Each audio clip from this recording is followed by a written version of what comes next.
I took care of an older woman with cancer, Alma Weissberg of Heidelberg. God rest her soul. Her husband taught German at the University of Prague.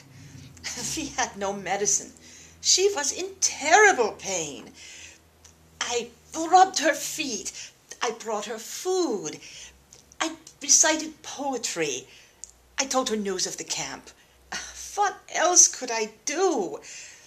When she was close to dying, she took my hand in hers and she said, "I have no one left. You are my family now.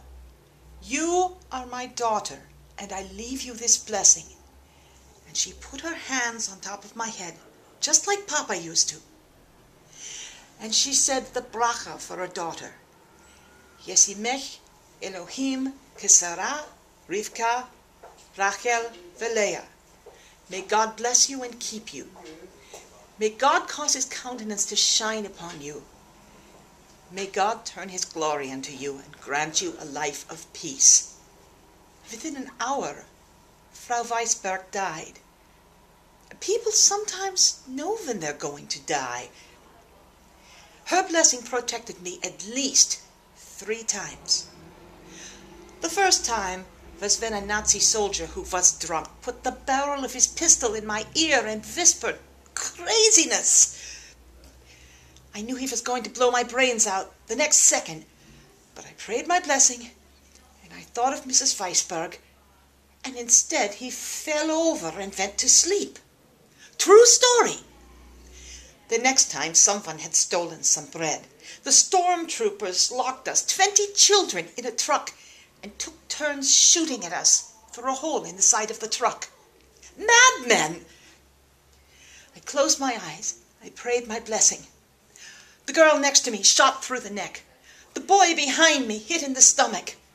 They bled to death in the dark. I crawled over them when they unlocked the door next morning.